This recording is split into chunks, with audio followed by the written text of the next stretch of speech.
நாளை கார்த்திகை விரதம். இந்த ஒரு நாளில் முருகனை மனதார நினைத்து இந்த ஒரே ஒரு கோவிலுக்கு மட்டும் நாளை சென்றுவிட்டு முருகனை மனதார வணங்குங்கள்.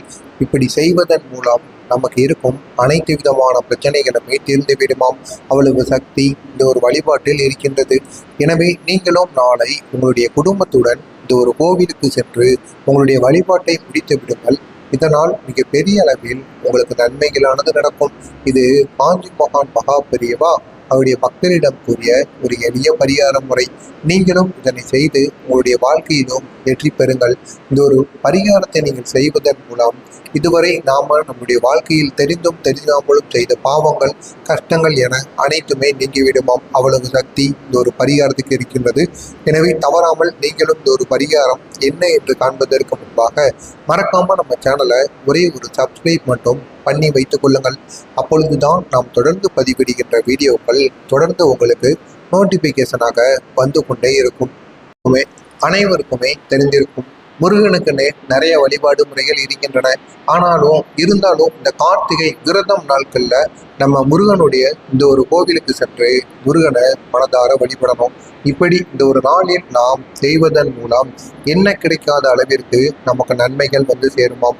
அதுவும் இதுவரை நாம் தெரிந்தும் தெரியாமலும் நம்முடைய வாழ்க்கையில் எத்தனையோ நபர்களுக்கு நாம் கஷ்டத்தை கொடுத்திருப்போம். அப்படி நாம் கொடுத்த கஷ்டங்களால் அவர்கள் நம்மளை திட்டியிருப்பார்கள் அல்லது மனதளவில் நன்றாக இருக்கக்கூடாது என்பது போல் தேவையில்லாத முகச்சாடையில் அவர்கள் பேசியிருப்பார்கள். என அப்படி பேசியவர்களுக்கும் தெரியாமல் கூட ஒரு வாயில்லா ஜீவன்களுக்கும் நீங்கள் செய்த பாவங்கள் என அனைத்துமே தீர்வதற்கும் நீங்கள் இந்த ஒரே ஒரு பரிகாரத்தை இந்த ஒரு கோவிலுக்கு சென்று நீங்கள் செய்து வந்தீர்கள் என்றால் போதுமானது. அவ்வளவு சக்தி இந்த ஒரு கோவிலில் இருக்கின்றது. இந்த கோவிலானது எந்த கோவில் என்று பார்த்தோம் என்றால் மலையின் உச்சியில் இருக்கக்கூடிய முருகன் கோவிலுக்கு தான் செல்ல வேண்டும். அப்படி மலையின் உச்சியில் இருக்கக்கூடிய முருகன் கோவிலுக்கு இந்த ஒரு விரத நாட்களில் நீங்கள் சென்று முருகனை வழிபட்டீர்கள் என்றால் அவ்வளவு நன்மைகள் கிடைக்குமாம். எனவே நீங்களும் இந்த ஒரு கோவிலுக்கு செல்லுங்கள். சென்று முருகனை மனதார வழிபட்டு இந்த ஒரு கோவிலில் வைத்து முருகனை நாம் எப்படியெல்லாம் வழிபட வேண்டும் என்று ஒவ்வொன்றாக பார்க்கலாம். முதல்ல மந்திரங்களை கூறணும். மந்திரத்தை கூறி வழிபடலாம். அதுவும் எப்படிப்பட்ட மந்திரத்தை கூறலாம் அப்படின்னு பார்த்தோம் அப்படின்னா, ஓம் சரவண பவ, இல்லைனா ஓம் சண்முகாய நமக, ஓம் முருகனே நமக போன்ற முருகனுக்குரிய இந்த ஒரு வரி மந்திரத்தை கூறி நம்ம முருகனை அந்த மலை கோயில்களில் வச்சு முருகனை வழிபடலாம். இப்படி மந்திரத்தை கூறி முருகனிடம் நம்மளுடைய வேண்டுதல்களை நாம் கூறுவதன் மூலம் என்ன கிடைக்காத அளவிற்கு நமக்கு நன்மைகள் வந்து சேருமாம்.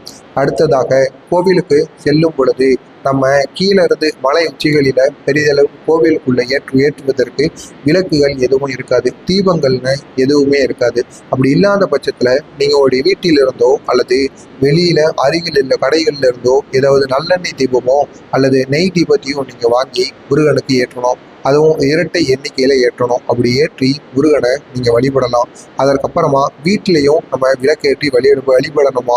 அது எப்படி வழிபடணும் என்றால், வீட்டில் முருகனோட படத்தை எடுத்து வச்சுட்டு ஒரே ஒரு விளக்கை ஏற்றிட்டு முருகனோட உருவக படத்துக்கு பூக்களால் நம்ம அலங்காரம் பண்ணணும். இப்படி அலங்காரம் பண்ணிட்டு முருகனை வழிபட்டோம்னா அதுவும் நமக்கு வேண்டிய பலன்களையும் வேண்டியதையும் அடைய செய்யுமாம். அடுத்ததாக கந்த சஷ்டி விரதம். கந்த சஷ்டி நாட்கள்ல கந்த சஷ்டி விரதத்தை கடைபிடிப்பதன் மூலம் முருகனின் அருளை பெறலாம். இது கந்த சஷ்டி நாட்கள்ல மட்டும் கிடையாது. இதனை போன்ற அனைத்து விதமான கார்த்திகை விரதங்கள் என அனைத்து விதமான நாட்களிலுமே நீங்கள் முருகனை விரதம் இருந்து முருகனை வழிபட்டீர்கள் என்றால் முருகனின் ஆசி உங்களுக்கு முழுமையாக கிடைக்கும்.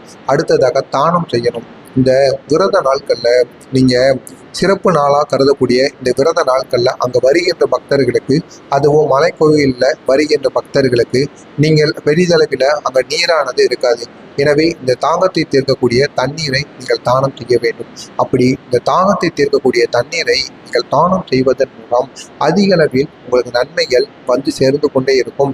நம்ப முடியாத அளவிற்கு அதிசயங்களும் உங்களுக்கு நடந்து கொண்டே இருக்குமாம். அதற்கு அடுத்தபடியாக முருகனுக்குரிய மந்திரங்களை ஓதிவிட்ட பின்பு முருகனுக்குரிய பாடல்களை நாம் கூறி முருகனை பற்றி பெருமையாக பாட வேண்டுமாம். இப்படி நாம் செய்வதனால் முருகனோட மனது அதிக அளவுல குளிர்ச்சி அடையுமாம். அதிக அளவுல நம்ப முடியாத அளவிற்கு நமக்கும் நன்மைகளை ஏற்படுத்தி கொடுக்குமாம். அடுத்ததாக கௌமாரம். முருகப்பெருமானை முழுமுதற் கடவுளாக கொண்டு வணங்கும் சமயம் கௌமாரம் என்று கூறப்படுகிறது. சங்க இலக்கியங்கள்ல முருகனோட வழிபாடு, சங்க இலக்கியங்கள்ல குறிஞ்சி நிலத்தின் கடவுளாக இருந்தவர் தான் முருகன். எனவே அவரைத்தான் நம்ம முதன்மை கடவுளா போற்றி வணங்குகிறோம். எனவே இந்த முதன்மை கடவுளுக்கு நாளைய நாள்ல நீங்க காலையிலோ மாலையிலோ அருகில் இருக்கக்கூடிய மலையின் உச்சி பகுதியில் இருக்கக்கூடிய முருகன் கோவிலுக்கு சென்று ஒரு விளக்கை ஏற்றி உங்களுக்கு தெரிந்த மந்திரங்களை கூறி முடிந்த அளவிற்கு வீட்டிலிருந்து ஏதாவது நைவேத்தியமாக முருகனுக்கு படைக்கும் வகையில் அதை உங்களுடைய கைகளினால் செய்து நீங்கள் முருகன் கோவிலுக்கு சென்று சமர்ப்பித்து விடுங்கள். அடுத்ததாக உலகிலேயே உயரமான முருகன் சிலை மலேசியாவில் உள்ள பட்டுவா குகையில் உள்ளது. எனவே அங்குள்ள கோவிலுக்கு சென்று நம்ம முருகனை பார்த்து தரிசிக்கலாம்.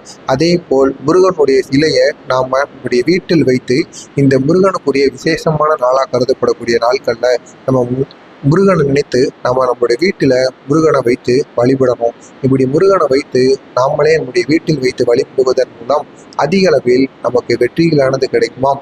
அது மட்டுமல்லாமல் நம்ம கிடைக்க முடியாத அளவிற்கு நன்மைகளும் வந்து சேருமாம். அப்படிப்பட்ட ஒரு ராசியான ஒரு நாளாகத்தான் நாளைய நாள் இருக்கப் போகிறது. எனவே இந்த ஒரு நாளில் நீங்கள் எந்த விதமான தவறுகளையும் அசைவங்களையும் சேர்க்காமல் இருக்க வேண்டும். முடிந்த அளவிற்கு ஒழுக்கமாக இருங்கள். எனவே ஒழுக்கமாக இருந்து இந்த ஒரு நாளை கடைபிடித்து உங்களுக்கு வேண்டியவற்றையும் நினைத்ததையும் நீங்கள் ஏற்படுத்தி கொடுக்கும் ஒரு காலமாகத்தான் உங்களுக்கு அமையும்.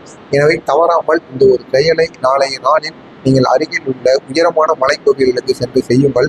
இதனை நீங்கள் மட்டும் செய்து வாழ்க்கையில் பயன்பெறாமல் உங்களுக்கு தெரிந்த நண்பர்கள், உறவினர்கள் என அனைவருக்கும் இதனை கூறி அவர்களையும் இதனை பார்த்து தெரிந்து கொள்ள சொல்லுங்கள். அவர்கள் இதனை பார்த்து செய்வதன் மூலம் உங்களுக்கு அதனால் நன்மைகளானது ஏற்படும்.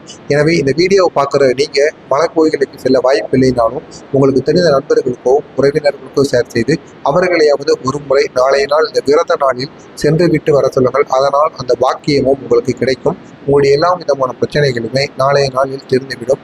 எனவே நீங்கள் தவறாமல் நாளைய நாளை பயன்படுத்தி கொண்டு உங்களுக்கு இருக்கும் பிரச்சனைகள் அனைத்தையுமே நீங்கள் தீர்த்து கொள்ளுங்கள். மறக்காம நம்முடைய சேனலுக்கு நீங்கள் புதிய பார்வையாளராக இருந்தீர்கள் என்றால் மறக்காம நம்ம சேனலை சப்ஸ்கிரைப் பண்ணி வைத்துக் கொள்ளுங்கள். நன்றி, வணக்கம்.